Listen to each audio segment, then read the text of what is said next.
ಮತ್ತೆ 100 ಕಾರ್ಡಿಗೆ ಬಂತು ಅಂದ ತಕ್ಷಣ 100 ಕಾರ್ಡ್ ಅವರು ಪಡ್ಕೊಳ್ಳೋದಿಲ್ಲ, ಪಡಿತಾರೆ. ಆದ್ರಿಂದ ಇದು ಅಷ್ಟು ಡಿಫಿಕಲ್ಟ್ ಆಗ್ತಾ ಇಲ್ಲ, ನಮಗೆ ತೊಂದರೆ ಆಗ್ತಾ ಇಲ್ಲ. ಖಂಡಿತ ಸರ್. ಹಾಗೆ ಸರ್, ನಂತರ ಇನ್ನೊಂದೇನೆಂದರೆ ಇಲ್ಲಿ ಒಂದು ತಂಬು, ಆನ್ಲೈನ್ ಪ್ರಾಬ್ಲಮ್ಮು, ಸರ್ವರ್ ಪ್ರಾಬ್ಲಮ್ಮು ಇದ್ದೇ ಇರುತ್ತೆ. ಜೊತೆಗೆ ನಗರ ಪ್ರದೇಶ ಇದೆ. ಸೊ ನಿಮ್ಮಲ್ಲಿ ಹೇಗೆ ಇದೆ ಇದ್ರ ಬಗ್ಗೆ ಡೀಟೇಲ್ಸ್ ಕೊಡ್ತಾರೆ? ಏನು ಗ್ರಾಹಕರು ಬಂದ ತಕ್ಷಣ ಸಿಗುತ್ತಾ, ಕಾಯಬೇಕಾ, ಅಥವಾ ಮೊದಲೇ ತಂಬು ತಗೊಳ್ತೀರಾ? ಯಾಕೆ ಎಷ್ಟೊಂದು ತಂಬೆ ಸಿಗಲ್ಲ, ಅದೆಷ್ಟೇ ಪ್ರಯತ್ನ ಪಟ್ಟರು ಅದು ತಂಬು ಕೊಡ್ಲಿಕ್ಕೆ ಸಾಧ್ಯ ಇರಲ್ಲ. ಹೇಗೆ ಅದನ್ನು ಇದು ಮಾಡ್ತೀರಾ ಸರ್? ಸರ್, ಈಗ 1 ರಿಂದ 20 ಒಳಗೆ ಅಕ್ಕಿ ನಮಗೆ ಬರುತ್ತೆ ಸರ್. 1ನೇ ತಾರೀಕಿಂದ 30ನೇ ತಾರೀಕು ಡೆಡ್ಲೈನ್, 31st ಇದರೊಳಗೆ ಇಶ್ಯೂ ಮಾಡಬೇಕು. 1ಕ್ಕೆ ಬಂದರೆ ನಿಮಗೆ ಹಳೆ ಹಿಂದಿನ ತಿಂಗಳ ಪಡಿತರ ಸಿಗುತ್ತೆ. ಆದ್ರಿಂದ ನಾವೇನು ಮಾಡ್ತೀವಿ, ನಮಗೆ ಇಲ್ಲಿ ನೆಟ್ವರ್ಕ್ ಪ್ರಾಬ್ಲಮ್ ಸಮಸ್ಯೆ ಅಷ್ಟಿಲ್ಲ ಸರ್. ಅಷ್ಟಿಲ್ಲದ್ರಿಂದ 10 ದಿವಸ ನಮಗೆ ಉಳಿತದೆ. 1 20ರಿಂದ ನಾವು ಕೊಡ್ಲಿಕ್ಕೆ ಶುರು ಮಾಡಿದ್ರೆ ನಮ್ಗೆ 18ಕ್ಕೋ 17ಕ್ಕೋ ಅಕ್ಕಿ ಬಂದರೆ 20ರಿಂದ ಶುರು ಮಾಡ್ತೀವಿ. 10 ದಿವಸದೊಳಗೆ ಆಲ್ಮೋಸ್ಟ್ ಬರುವಂಥ ಜನೆಲ್ಲ ಬಂದು ತೊಗೊಂಡೋಗ್ತಾರೆ. ನಮ್ಗೆ ಇದುವರೆಗೆ ಯಾವುದೇ ಒಂದು ಫುಡ್ ಆಫೀಸ್ಗಾಗಲಿ, ಯಾವುದೇ ಒಂದು ಡಿಪಾರ್ಟ್ಮೆಂಟ್ಗಾಗಲಿ, ನಮ್ಮ ಸೊಸೈಟಿಯಿಂದ ಕಂಪ್ಲೇಂಟ್ ಹೋಗಿದ್ದಾಗಲಿ, ಒಂದು ಈ ಥರ ತೊಂದರೆ ಆಗಿದೆ ಅಂತ ಆಗಲಿಲ್ಲ ಸರ್. ಸರ್, ನಂತರ ಗೊಬ್ಬರ. ಈ ಗೊಬ್ಬರ ಏನಾಗ್ತದೆ ಅಂತಂದರೆ, ಕೆಲವು ಸಂಘಗಳು ನೇರ ಡೀಲರ್ಶಿಪ್ ಇಟ್ಟಿರ್ತವೆ, ನೇರವಾಗಿ ಕಂಪ್ನಿಗಳಿಂದಲೇ ತರಿಸ್ಕೊಳ್ತವೆ. ಇನ್ನು ಕೆಲವು ಸಬ್ ಡೀಲರಿಂದ ತರಿಸ್ಕೊಂಡು ಕೊಡ್ತಾರೆ. ಇದು -2 ಇರುತ್ತೆ. ನೇರ ಡೀಲರ್ ಇದ್ದಾಗ ಕೆಲವೊಂದು ಗೊಬ್ಬರ ಸಿಗಲಿಲ್ಲ ಅಂದ್ರೆ ಏನೂ ಮಾಡಲಿಕ್ಕಾಗಲ್ಲ. ಸಬ್ ಡೀಲರ್ ಹತ್ರ ಏನಿಲ್ಲ ಅಂದರೆ ಮತ್ತೆ ಇನ್ನೊಬ್ಬರ ಹತ್ರ ಪರ್ಚೇಸ್ ಮಾಡಿ ಗೊಬ್ಬರವನ್ನು ಕೊಡ್ಬೋದು. ಬಟ್ ಲಾಭದ ಪ್ರಮಾಣ ಅಂದಾಗ ಡೀಲರ್ಶಿಪ್ ಉತ್ತಮ ಅಂತ ಹೇಳ್ತಾರೆ. ಸೊ ನಿಮ್ಮಲ್ಲಿ ಎಷ್ಟು ಗೊಬ್ಬರ ಮಾರಾಟ ಆಗುತ್ತೆ, ಎಷ್ಟು ಡೀಲರ್ಶಿಪ್ ಇದೆ, ಯಾವ ಸಂಸ್ಥೆ ಡೀಲರ್ಶಿಪ್ ಇದೆ, ಅಥವಾ ಸಬ್ ಡೀಲರ್ ಆದರೆ ಇದೆ? ನಾವು ಡೀಲರ್ಶಿಪ್ನ ತಗೊಳ್ಳಿಲ್ಲ ಸರ್. ಇಟ್ಕೋದಲ್ಲಿ ಇತ್ತು, ಅದಕ್ಕೆ ಹೆಚ್ಚು ಮಾಡಿದ್ರು, ಆಮೇಲೆ ಈಗ ತಗೊಳ್ತಾ ಇಲ್ಲ. ನಾವು ವೇರ್ ಹೌಸ್ ಅಲ್ಲೂ ಇದೆ. ಹಾಗೆ ನಾವೀಗ ಏನು ಮಾಡ್ತೀವಿ, ಸಬ್ ಡೀಲರ್ ಹತ್ರನೇ ಡೀಲಿಂಗ್ ಮಾಡ್ತಾ ಇದ್ದೀವಿ. ಸಬ್ ಡೀಲಿಂಗ್ ಮಾಡಿದಾಗ ನಾವು ಹೇಳ್ತೀವಿ ಯಾವ ಸಬ್ ಡೀಲರ್ ನಮಗೆ ಮಾರ್ಜಿನ್ ಸರಿಯಾಗಿ ಕೊಡ್ತಾನೆ ಅಂತ ನಾವು ಅದು ಆಯ್ಕೆ ಮಾಡ್ಕೊಳ್ತೀವಿ. ಯಾವ ಒಂದು ಬ್ಯಾಗ್ಲಿ ಇಷ್ಟು ನಮಗೆ ಮಾರ್ಜಿನ್ ಇರುತ್ತೆ ಅಂತ ಗೊತ್ತಾಗುತ್ತೆ, ಅಂತ ಡೀಲರ್ ಹತ್ರ ಹೋಗಿ ನಾವು ತಗೊಳ್ತೀವಿ. ಆ ಥರದ್ದು ನಮಗೆ ಮತ್ತೆ ರೈತನಿಗೆ ಏನಾಗ್ತದೆ ಅಂದರೆ, ನೀವು 10 ರೂಪಾಯಿ ಹೆಚ್ಚು ಕಮ್ಮಿ ನೋಡಲ್ಲ ರೈತನು. ಕೊನೆಗೆ ನನ್ನ ಇನ್ ಟೈಮಿಗೆ ನನಗೆ ಗೊಬ್ಬರ ಬೇಕಪ್ಪ, ಇನ್ ಟೈಮ್ ನನಗೆ ಗೊಬ್ಬರ ಒದಗಿಸು ನೀವು ಅಂತ ಹೇಳ್ತಾರೆ. ಆ ಥರದಲ್ಲಿ ನಮ್ಮಲ್ಲಿ ಇದುವರೆಗೆ ಗೊಬ್ಬರದ ಸಮಸ್ಯೆ ಆಗಲಿಲ್ಲ ಸರ್. ಸ್ಟಾಕು ಇದೆ. ಮತ್ತು ಹೀಗಾಗಿ ಹೊಸದಾಗಿ ನಾವು ಒಂದು 600 ಮೆಟ್ರಿಕ್ ಟನ್ನ ಗೊಬ್ಬರದ ಗೋದಾಮು ಮಾಡಿದ್ವಿ. ನಾವು ಬೇಗನೆ ಫೆಬ್ರವರಿ ಜನವರಿಲೇ ತರಿಸಿ ಇಟ್ಕೊಳ್ತಾ ಇದ್ವಿ. ಈಗ ಯುದ್ಧದ ಪರಿಣಾಮವಾಗಿ ಗೊಬ್ಬರ ಸಿಗ್ತಾ ಇಲ್ಲ ಅಂತಿತ್ತು. ನಮ್ಮ ಸದಸ್ಯರಿಗೆ ಗೊಬ್ಬರವನ್ನು ನಾವು ಒದಗಿಸ್ತಾನೆ ಇದ್ವಿ. ಯಾವ ಒಂದು ತೊಂದರೆಯೂ ಆಗಲಿಲ್ಲ ಈ ಸಮಯದಲ್ಲೂ ಕೂಡ. ಅದರಿಂದ ಗೊಬ್ಬರದಲ್ಲಿ ಯಾವುದೇ ಥರದ ನಮ್ಮ ಪರ್ಚೇಸಿಂಗ್ಲಾಗಲಿ ಸೇಲ್ಸ್ಲಾಗಲಿ ಯಾವುದೇ ಒಂದು ಪ್ರಾಬ್ಲಮ್ ಇಲ್ಲ ಸರ್. ಜೊತೆಗೆ ಯೂರಿಯಾ ಈಗಂತೂ ನಿಯಮಗಳನ್ನು ನೇಮ ಮಾಡ್ತಿದ್ದಾರೆ. 1 ಎಕರೆಗೆ ಒಂದೇ ಚೀಲ, ಅದಕ್ಕೆ ಆಗಿಲ್ಲ. ಬಟ್ ಇದೇನಾಗುತ್ತೆ ಅಂದರೆ, ಈ ತೀರ್ಮಾನಗಳಲ್ಲಿ AC ರೂಮಿಂದ ಬರ್ತಾರೆ. AC ರೂಮ್ ಮಾಡ್ಕೊಂಡು ಒಬ್ಬ IAS ಅಧಿಕಾರಿ, ಅವನಿಗೆ ಕಾಫಿನ ನೆಟ್ಟು ಗೊತ್ತಿರಲ್ಲ, ಕಾಫಿಯನ್ನು ಕುಯ್ದು ಗೊತ್ತಿರಲ್ಲ, ಯಾವ ಗಿಡಕ್ಕೆ ಯಾವ ಗೊಬ್ಬರ ಹಾಕಬೇಕು ಅಂತ ಗೊತ್ತಿರಲ್ಲ. ಬಟ್ ನೇಮವನ್ನೆಂದು ಸುಲಭವಾಗಿ ಮಾಡಿರ್ತಾರೆ. ಬುಕ್ಸಲ್ಲಿ ಹೋಗ್ತಾರೆ, ಆ ಬುಕ್ಸ್ ಪ್ರಕಾರ ಏನಿರುತ್ತೆ ಅದನ್ನು ಮುಂದಕ್ಕಿರ್ತಾರೆ. ಸೊ ಅದನ್ನು ನಿರ್ವಹಿಸೋರಿಗೆ ಮಾತ್ರ ಗೊತ್ತಿರುತ್ತೆ. ಇಲ್ಲಿ ಯಾರು ಕೂತ್ಕೊಂಡು ಆ ಗೊಬ್ಬರ ವಿಚಾರಿಸ್ತಿರ್ತಾರೋ ಅವ್ರಿಗೆ ಗೊತ್ತಿರುತ್ತೆ ಆ ಸಮಸ್ಯೆ ಏನಪ್ಪ, ಎಷ್ಟು ಕೊಡಬೇಕಾಗಿತ್ತು ಇವರು ಅಂತ ಇಲ್ಲಿ ಮಾತಾಡ್ತಿರ್ತಾರೆ. ಸೊ ಈ ವಿಚಾರವಾಗಿ CO ಆಗಿ ಮಾತಾಡೋದು ಸರ್. ಈ ವಿಚಾರ ನಮಗೆ ತುಂಬ ಕಷ್ಟ ಅಂದರೆ ತುಂಬ ತೊಂದರೆ. ಕಷ್ಟ ಅನ್ನೋದಕ್ಕಿಂತ ತೊಂದರೆ ಸರ್. ಈಗ FID ಒಳಗೆ ಹೋಗಿ ನೀವು ಯೂರಿಯಾನ ಕೊಡಿ. 1 ಎಕರೆ 1 FID ಯೂರಿಯಾಕ್ಕೆ 1 ಬ್ಯಾಗ್ ಅಂತ ನೋಡಿ. ಈ 1 ಬ್ಯಾಗ್ನ ಗೊಬ್ಬರವನ್ನು ನೀವು ಹಾಕಿದರೆ, ಯೂರಿಯಾ ಆಗಿ ನಮ್ಮಲ್ಲಿ ಯಾವ ಗೊಬ್ಬರವನ್ನು ಯೂರಿಯಾಗೆ ಗದ್ದೆಗೆ ಸ್ವಲ್ಪ ಹಾಕೊಳ್ತಾರೆ ಬಿಟ್ಟರೆ, ನಾವು ಯೂರಿಯಾ ಆಗಿ ಯಾವುದನ್ನು ನಾವು ಬರೀ ಸಪ್ರೇಟ್ ಗೊಬ್ಬರ ಹಾಕಲ್ಲ. ಮಿಕ್ಸಿಂಗ್ DAP, ಪೊಟ್ಯಾಶ್, ಯೂರಿಯಾ, ಇಲ್ಲ ರಾಕ್, ಪೊಟ್ಯಾಶ್, ಯೂರಿಯಾ, ಇಲ್ಲ 1026 ಯೂರಿಯಾ, ಇಲ್ಲ ಫ್ಯಾಕ್ಟೋಂಪಾಸ್, ಪೊಟ್ಯಾಶ್, ಈ ಥರ ಕಾಂಬಿನೇಷನ್ ಅವಿರುತ್ತೆ ಗೊಬ್ಬರಕ್ಕೆ. ಈ 1 ತಿಂಗಳಿಗೆ 1 ಬ್ಯಾಗ್ ಯೂರಿಯಾ ಅಂತ ಮಾಡಿದ್ದಾರೆ ಸರ್. FID ಒಳಗೆ ಹೋಗಿ ಆ್ಯಪನ್ನು ಡೌನ್ಲೋಡ್ ಮಾಡಿ ನಾವು ಕೊಡಬೇಕು. ಇದು ನಮಗೆ ತುಂಬ ತೊಂದರೆ ಆಗ್ತದೆ. ಯಾಕಂದರೆ ನಾವು ಗುಡ್ಡಗಾಡು ಪ್ರದೇಶದಲ್ಲಿ ಇರೋದು ಸರ್. ನಮಗೆ ಈಗ ಈ ತಿಂಗಳಲ್ಲೇ ಗೊಬ್ಬರ ತೊಗೊಂಡೋಗಿ ಇಟ್ಕೋಬೇಕು. ನಾನು ಇಲ್ದೋದ್ರೆ ನನ್ನ ಆ ರಸ್ತೆಯಲ್ಲಿ ಗಾಡಿ ಹೋಗಲ್ಲ, ಪ್ರಾಬ್ಲಮ್ ಆಗುತ್ತೆ. ಆಗ ನೀವು 1 ಬ್ಯಾಗ್ ಇವತ್ತು ಕೊಡ್ತೀಯಾ, ಒಳ್ಳೆ ಮಳೆ ಹೊಡಿತಾರ 1 ಬ್ಯಾಗ್ ಕೊಡ್ತೀಯ ಅಂದರೆ ಯಾವ ಥರ ತೊಗೊಂಡಾಗ ಶೇಖರಣೆ ಮಾಡ್ಕೊಳಕ್ಕೆ ದೊಡ್ಡ ತೊಂದರೆ. ಇದು ಡಿಪಾರ್ಟ್ಮೆಂಟ್ ನೀವು ಹೇಳಿದಾಗೆ ಎಲ್ಲೋ ಕೂತು ಯೋಚನೆ ಮಾಡೋರಿಗೆ ಇದು ಗೊತ್ತಾಗಲ್ಲ ಸರ್. ಆ ಫೀಲ್ಡಿಗೆ ಬಂದು ಅದರೊಳಗೆ ನೋಡಿದಾಗ ಆ ಕೃಷಿಕನ ಎಷ್ಟು ಪ್ರಾಬ್ಲಮ್ ಇದೆ, ಅವನಿಗೆ ಸಿಗುವ ಬೆಂಬಲ ಬೆಲೆಯಲ್ಲಿ ಇದನ್ನೆಲ್ಲ ಸರಿದೂಗಿಸ್ಕೊಂಡು ಹೋಗ್ಬೇಕಂದ್ರೆ ನಮಗೆ ಸರ್ಕಾರ ಆಗಲಿ, ಯಾವುದೋ ಸಂಬಂಧಪಟ್ಟ ಕಂಪನಿಗಳಾಗಲಿ, ನಮಗೆ ಅದು ಮ್ಯಾಂಡೇಟರಿ ಇರೋದು ಕಷ್ಟ ಅಂತ ನಮ್ಗೆ ಅನಿಸ್ತಾ ಇದೆ ಸರ್. ಖಂಡಿತವಾಗ್ಲೂ ಸರ್. ಯಾಕಂದ್ರೆ ಆ ಕೊನೆ ಪಕ್ಷ ಜಿಲ್ಲೆಗೆ ಅಧಿಕಾರವನ್ನು ಕೊಟ್ಬಿಡ್ತಾರೆ. ಆ ಜಿಲ್ಲೆಯವರು ಇಲ್ಲಿ ಇರೋರಿಗೆ ಅರ್ಥ ಆಗುತ್ತೆ ಅಲ್ಲಿ ಸಮಸ್ಯೆ ಏನಿದೆ, ಇಲ್ಲಿ ಯಾವಾಗ ಎಲ್ಲೆಲ್ಲಿ ಇರ್ಬೋದು. ಬಯಲು ಪ್ರದೇಶಕ್ಕೆ ಹೋಗಿ ಅವರು ಬಯಲು ಪ್ರದೇಶಕ್ಕೆ, ಆದರೆ ನಮ್ಮ ಕರಾವಳಿಗಿರ್ಬೋದು ಅಥವಾ ನಮ್ಮ ಮಲೆನಾಡಿಗಿರ್ಬೋದು ಇದು ಕಷ್ಟ ಸಾಧ್ಯ. ಯಾಕೆಂದರೆ ಯಾರೂ ಕೂಡ ಒಳ್ಳೆ ರಸ್ತೆಯನ್ನು ನಮ್ಮ ನಾಯಕರುಗಳು ಮಾಡಿಸಿಲ್ಲ, ಒಳ್ಳೆ ರಸ್ತೆಗಳು ಇಲ್ಲ. ಅಂಥ ಸಂದರ್ಭಗಳನ್ನು ಮಾಡ್ತಕ್ಕಂಥ ತುಂಬ ಕಷ್ಟದ ವಿಚಾರ ಸರ್. ನಂತರ ಡೆಪಾಸಿಟ್ ಬಗ್ಗೆ ಮಾತನಾಡೋದಾದರೆ ಎಷ್ಟು ಡೆಪಾಸಿಟ್ ಇದೆ, ಆ ಡೆಪಾಸಿಟ್ ಸಂಗ್ರಹಕ್ಕೆ ಅವರು ಅಭಿಯಾನ ಇದೆಯಾ, ಡೀಟೇಲ್ಸ್ ಕೊಡ್ಬೋದು ಸರ್.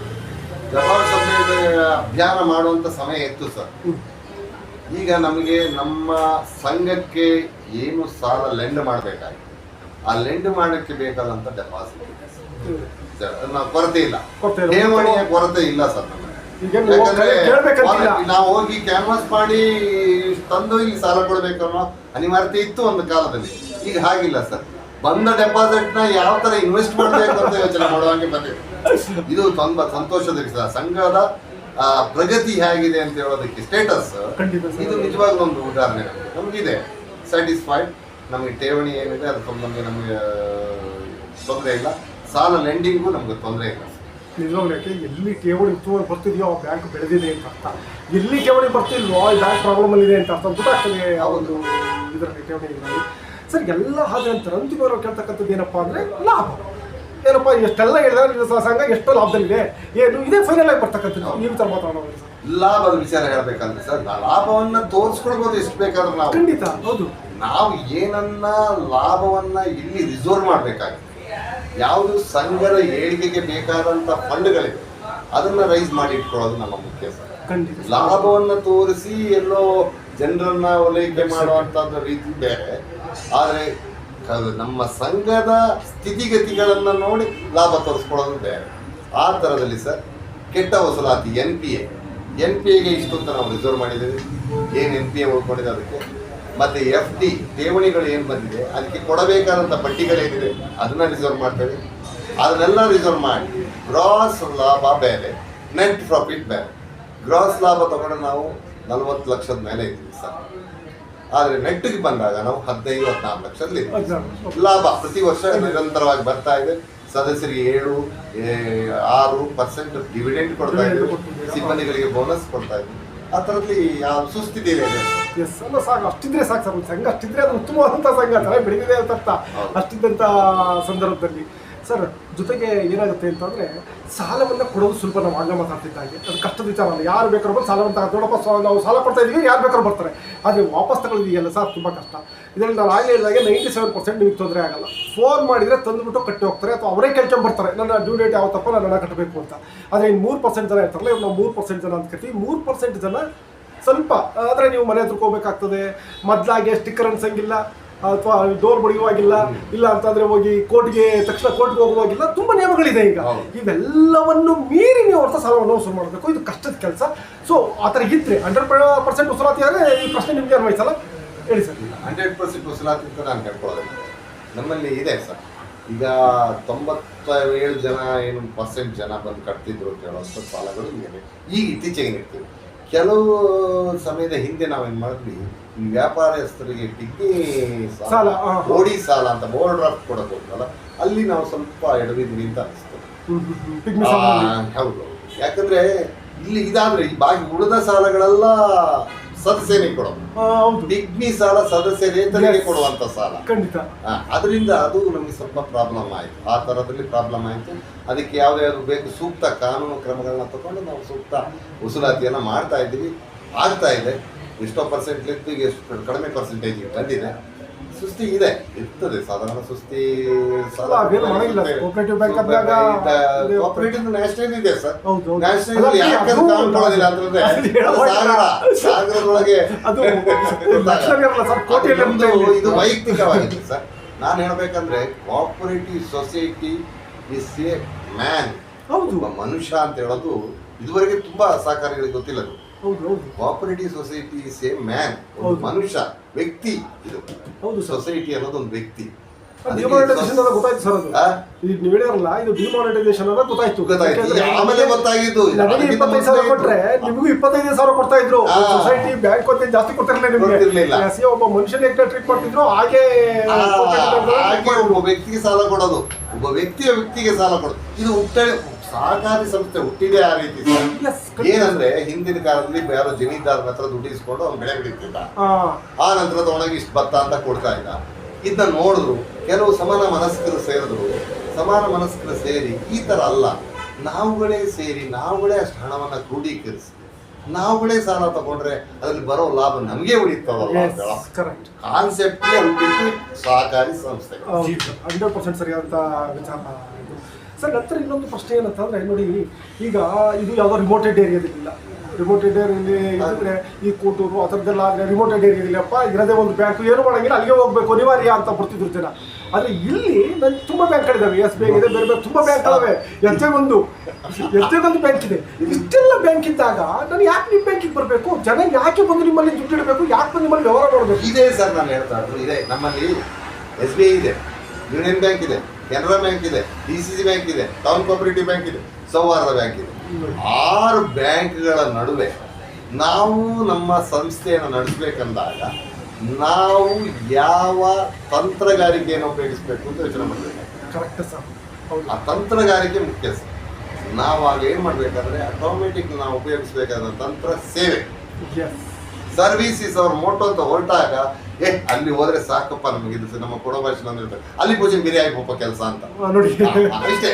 ಅಲ್ಲಿ ಹೋದಾಗ ಬೇಗ ಆಗ್ಬಿಡುತ್ತೆ ನಮ್ಮ ಕೆಲಸ ಅಂತ ಯೋಚನೆ ಮಾಡ್ತಾರೆ, ಅಲ್ಲಿ ಪರ್ಸೆಂಟೇಜ್ ಯೋಚನೆ ಮಾಡೋದು. ಈ ತರದ ನಾವು ಒಂದು ಸರ್ವೆಯನ್ನ ಕೊಟ್ಟಾಗ ಆಟೋಮೆಟಿಕ್ ಸಂಘ ಬೆಳೀತದೆ ಸರ್. ಯಾವ ಕಾಂಪಿಟೇಷನ್ಗೂ ಇದ್ರೂ ನಮಗೆ ಪರವಾಗಿಲ್ಲ, ಮಾಡ್ಕೊಂಡು ಹೋಗ್ಬೋದು. ನಾನು ಸಿಒ ಆದ್ಮೇಲೆ ಇದನ್ನ ಕಂಡಿದ್ದೇನೆ, ಹೇಗೆ ಪ್ರಗತಿ ಬಂತು, ಹೇಗೆ ನಾವು ಸಾಲಗಳನ್ನ ಕೊಡ್ಲಿಕ್ಕೆ ಅವಕಾಶ ಆಯ್ತು ಅಂತ ನಾನು ಕಂಡಾಗಿ. ಇನ್ನು ಆಡಳಿತ ಮಂಡಳಿ ಆದರೂ ಅಷ್ಟೇ ಸರ್. ನಮ್ಮ ಆಡಳಿತ ಮಂಡಳಿ ಇದುವರೆಗೆ ಬಂದಂಥ ಅಧ್ಯಕ್ಷರುಗಳಾಗಲಿ, ನಮ್ಮ ಜನರ ಬಾಡಿಲಿರುವ ಸದಸ್ಯರು ಆಗಲಿ, ಎಲ್ಲರೂ ಅಷ್ಟೇ. ಅವ್ರಿಗೆಲ್ಲ ನನಗೆ ಡಿವಿಡೆಂಡ್ ಕಮ್ಮಿ ಆಯಿತು ಅಂತ ಯೋಚನೆ ಮಾಡೋದ್ರ ಜೊತೆಗೆ ನಮ್ಮ ಸಂಘ ಯಾವ ಪ್ರಗತಿಲಿ ಬೆಳೀತಾ ಇದೆ, ಯಾವ ಥರ ಸರ್ವಿಸ್ ಕೊಡಬೇಕು ಅಂತ ಅಡ್ವೈಸ್ ಕೊಡೋದ್ರಲ್ಲಾಗಲಿ ಎಲ್ಲ ನಮ್ಮ ಆಡಳಿತ ಮಂಡಳಿ, ನಮ್ಮ ನಿರ್ದೇಶಕರುಗಳು, ನಮ್ಮ ಉಪಾಧ್ಯಕ್ಷರುಗಳು, ನಮ್ಮ ಸದಸ್ಯರುಗಳು ನಮಗೆ ಸಹಕಾರ ನೀಡಿದ್ರಿಂದ ನಾವು ಈ ರೀತಿ ಕೆಲಸ ಮಾಡಲಿಕ್ಕಾಯ್ತು. ಖಂಡಿತ ಸರ್.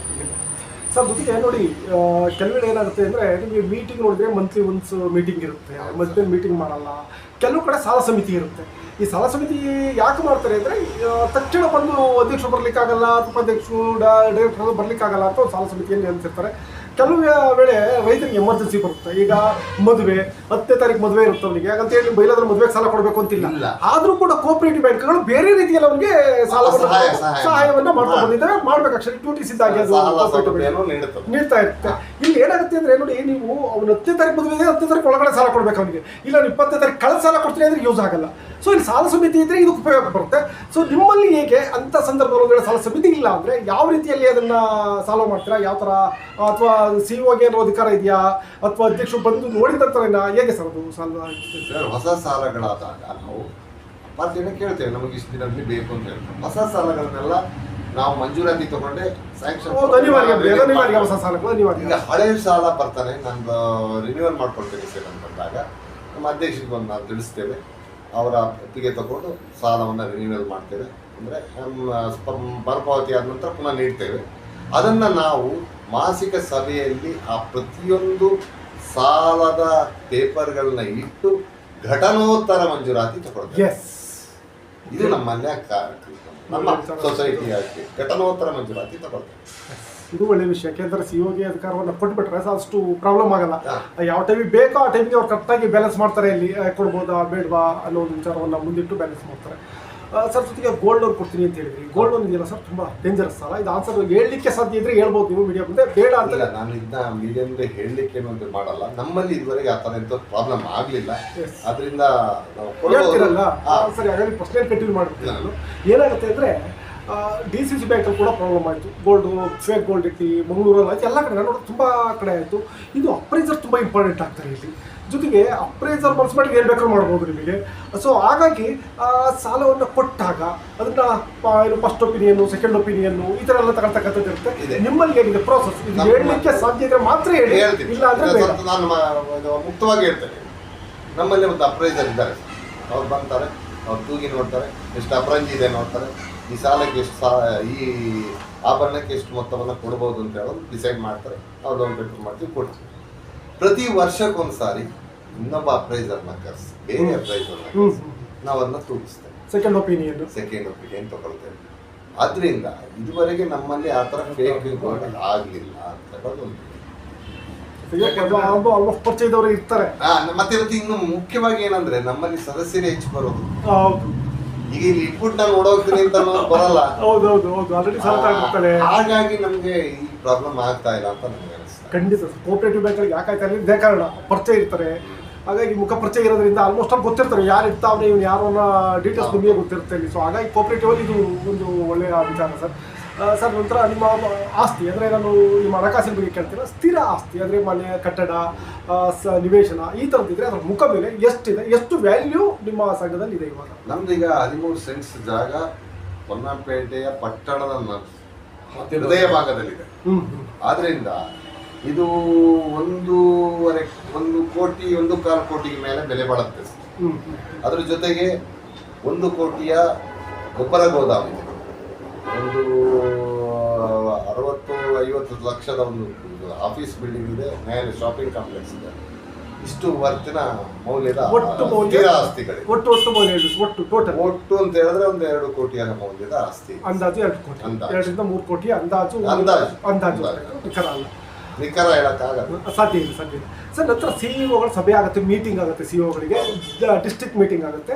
ಐ ಥಿಂಕ್ ಮಡಿಕೇರಿ ಒಂದು 3 ತಿಂಗಳಿಂದ ಐ ಥಿಂಕ್ ನಡೆದಿಲ್ಲ ಅಂತ ಭಾವಿಸ್ತೇನೆ. ಕಾರಣ ಏನಂದ್ರೆ ಅವರು ಒಬ್ಬರು ಎಕ್ಸ್ಪೈರ್ ಆಗಿದ್ದರಿಂದ ಅದು ಮುಂದುವರ್ತಾ ಬಂದಿದ್ದಾರೆ. ಇಲ್ಲ ಅಂದರೆ ಪ್ರತಿ ಮಂತು ಕೂಡ ಸಭೆ ನಡೆಯುತ್ತೆ.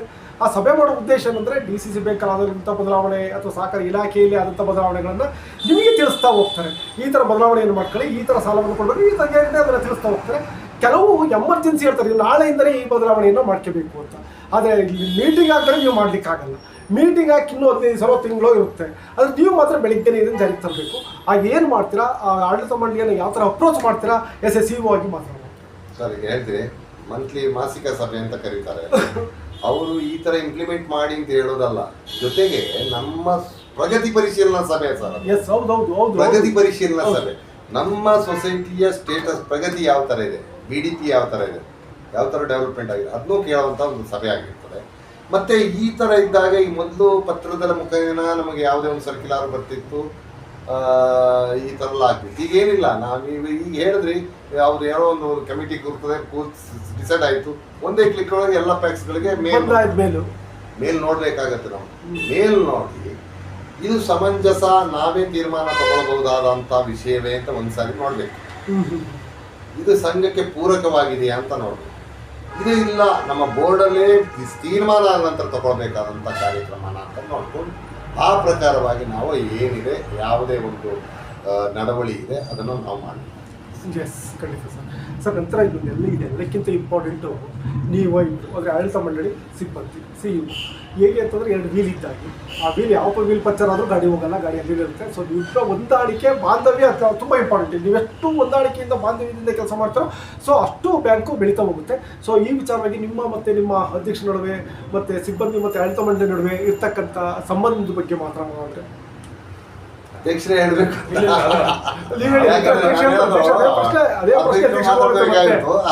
ಹೇಳೋದು ನಮ್ಮ ಸಿಬ್ಬಂದಿಯವರ ಬಗ್ಗೆ ಅಧ್ಯಕ್ಷರು ಮಾತಾಡ್ಬೇಕು. ನಾನು ಸದಸ್ಯರ ಪರವಾಗಿ, ಅಧ್ಯಕ್ಷರ ಪರವಾಗಿ, ಉಪಾಧ್ಯಕ್ಷರ ಪರವಾಗಿ, ನಿರ್ದೇಶಕರ ಪರವಾಗಿ ಹೇಳೋದೇನೆಂದ್ರೆ, ನಾವು ಯಾವುದೇ ಒಂದು ಸಂಘದ ಪ್ರಗತಿಯ ಬಗ್ಗೆ ಸಿಬ್ಬಂದಿಗಳು ಕೆಲಸ ಮಾಡ್ತೀವಿ ಅಂದಾಗ ಯಾಕೆ ಯಾವ ಥರ ಅಂತ ಪ್ರಶ್ನೆ ಮಾಡಿ ಅದು ಚೆನ್ನಾಗಿದೆ ಅಂದಾಗ ಮಾಡಿ ಅಂತ ಹೇಳುವಂಥ ಒಂದು ಅವಕಾಶವನ್ನು ಕೊಡ್ತಾರಲ್ಲ ಕಮಿಟಿಯವರು, ಅದು ತುಂಬಾ ಸಂತೋಷ ಆಗಿದೆ. ನಮಗೆ ಕೆಲಸ ಮಾಡೋಕ್ಕೂ ಖುಷಿ ಬರುತ್ತೆ.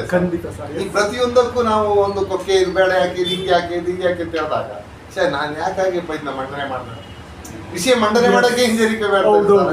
ಆ ಥರದ ಪ್ರಶ್ನೆ ಇಲ್ಲ ಸರ್, ಆ ಥರ ಪ್ರಮೇಯ ಬಂದಿಲ್ಲ.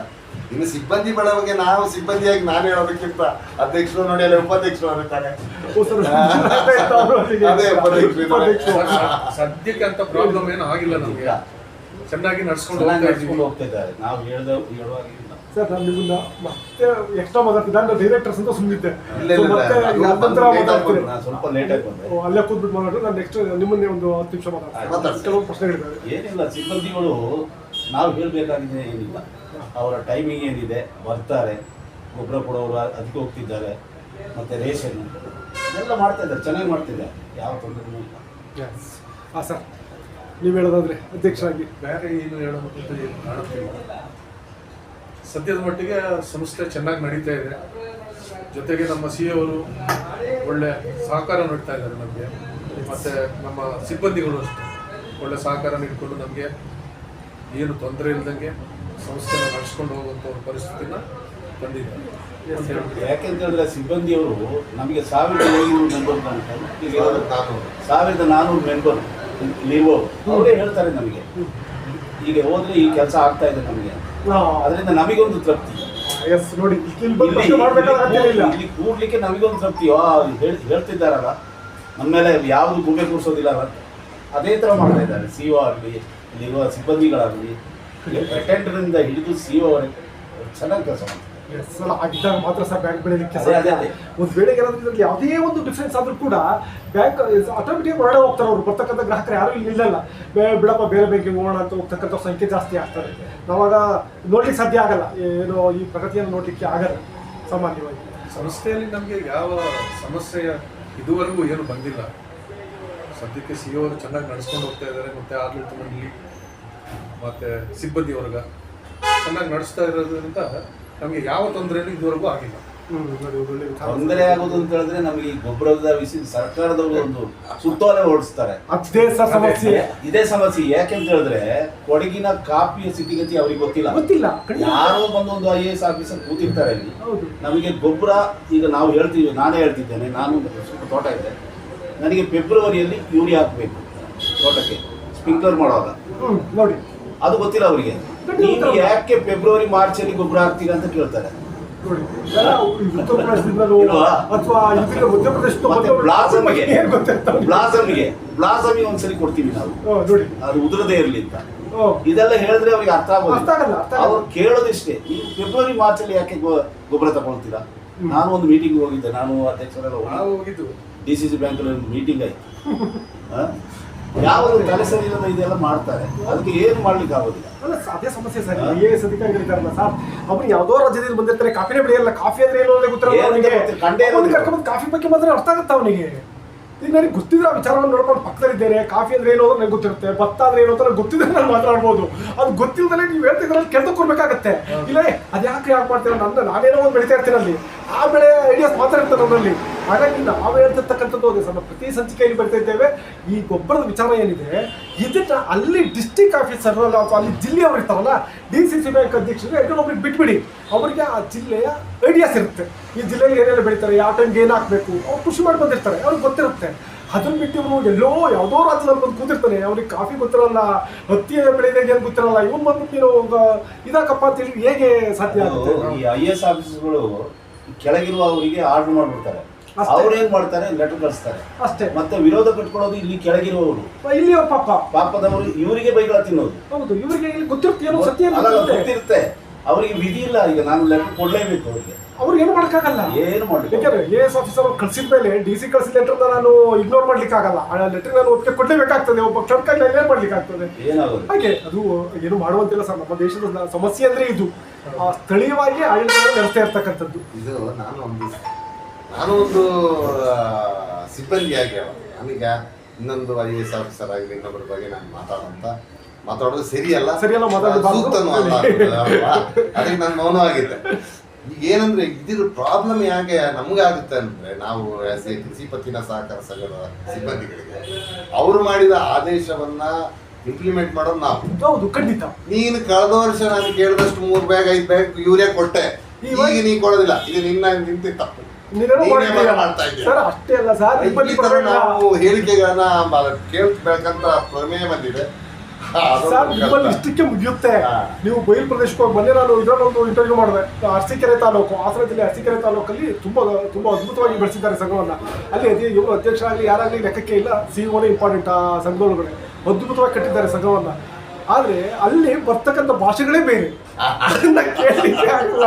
ಅಲ್ಲ, ನಮ್ಮಲ್ಲಿ ಭಾಷೆ ಬರ್ತದೆ, ನಮ್ಮಲ್ಲಿ ಒಳಗಿರೋದಿಲ್ಲ, ಹೊರಗೆ ದಾಟೋದು ಹೇಳ್ತಾರೆ ಸರ್. ಅಲ್ಲ, ಇದ್ರಲ್ಲಿ ಪರವಾಗಿಲ್ಲ ಸರ್, ನಮ್ಮಲ್ಲಿ ಅಷ್ಟೊಂದು ಬರ್ಲಿಕ್ಕೆ ಸಾಧ್ಯ ಇಲ್ಲ. ಒಂದು ಭಾಷೆಯನ್ನು ಬಳಸಲ್ಲ.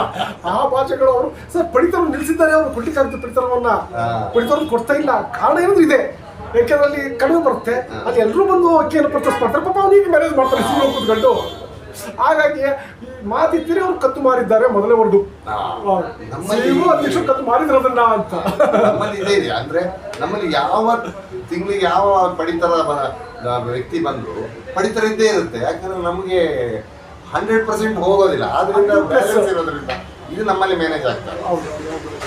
ಸರ್, ನಂತರ ಸಭೆಗಳು ತುಂಬ ಇಂಪಾರ್ಟೆಂಟ್. ಸಹಕಾರ ಸಂಘ ಬೆಳೀಲಿಕ್ಕೆ ಜನರಲ್ ನೋಡಿ ಏನು ನೀವು ಮೀಟಿಂಗ್ ಮಾಡ್ತೀರೋ ಪ್ರತಿ ಮಂತ್ಲಿ ತುಂಬ ಇಂಪಾರ್ಟೆಂಟ್. ಸಭೆ ಆಗಲೇಬೇಕು, ಅಲ್ಲಿ ಚರ್ಚೆಗಳಾಗ್ಬೋದು, ಬೇರೆ ಇನ್ನೇನಾದರೂ ಆಗ್ಬೋದು, ಆದರೆ ಸಭೆಗಳಂತೂ ನಡೀಲೇಬೇಕು. ಆ ಸಭೆ ನಡೆದಾಗ ಮಾತ್ರ ಸಂಘ ಅಭಿವೃದ್ಧಿ ಅಂತ ದಾಖಲಾಗುತ್ತೆ. ಸೊ ಈ ಸಂದರ್ಭ ಮಾತಾಡೋದಾದ್ರೆ ಎಷ್ಟು ಸಭೆ ನಡೆಸ್ತೀರಾ ವರ್ಷಕ್ಕೆ? ವರ್ಷಕ್ಕೆ 11 ರಿಂದ 12 ಮಾಸಿಕ ಸಭೆಯನ್ನು ನಡೆಸ್ತೇವೆ. ಅದರ ಮಧ್ಯೆ ನಮಗೆ ಏನಾದ್ರು ತುರ್ತು ಏನಾದ್ರು ಬಂದಾಗ ತುರ್ತು ಸಭೆ ಅಂತಕ್ಕಂಥ ನಿರ್ಣಯಗಳನ್ನು ಕೈಗೊಳ್ತೇವೆ. ಮಹಾಸಭೆಗೆ ವಿಚಾರ ಮಾತಾಡ್ಬೇಕಂತ ನಾನು ಮತ್ತೆ ಮುಂದೆ ಹೋಗ್ತೀನಿ. ಮಹಾಸಭೆ ಮುಂದೆ ಹೋಗ್ತೀನಿ ಸರ್. ಜೊತೆಗೆ ಸಹಕಾರ ಸಂಘಗಳನ್ನ ನಾವು ಮೊದಲೇ ಹೇಳಿದಾಗೆ ಸರ್ವಿಸ್ ಇದೇ ಇರಬೇಕು. ಸರ್ವಿಸ್ ಉದ್ದೇಶದಿಂದಲೇ ಸಹಕಾರ ಸಂಘಗಳ ಸ್ಥಾಪನೆ ಆಗಿದ್ದು. ಇಲ್ಲಿ ಏನಾಗುತ್ತೆ ಅಂದರೆ, ಯಾರೋ ನಿಮ್ಮ ಸಂಘದ ಸದಸ್ಯ ಏನೋ ಒಂದು ಸಾಧನೆಯನ್ನು ಮಾಡಿದ, ಅವ್ನ ಮಗು ಯಾವುದೋ ಒಂದು ಒಳ್ಳೆ ಮಾರ್ಕ್ಸ್ ತೆಗಿತು, ಇಂಥ ಸಂದರ್ಭದಲ್ಲಿ ಕರೆದವ್ರನ್ನ ಗುರುತಿಸ್ಬೇಕಾಗ್ತದೆ. ಊರಿನ ಯಾವುದೋ ಕಾರ್ಯಕ್ರಮ ಆಗ್ತಾ ಇದೆ, ಅದು ಯಾವುದೋ ಒಂದು ದೇವಸ್ಥಾನ ಆಗ್ತಾ ಇದೆ ಅಂದಾಗ ಸಹಕಾರ ಸಂಘ ಅದಕ್ಕೆ ಕೋಪರೇಟ್ ಮಾಡಬೇಕಾಗ್ತದೆ, ಸ್ಪಂದಿಸಬೇಕು, ಕೈ ಜೋಡಿಸ್ಬೇಕು.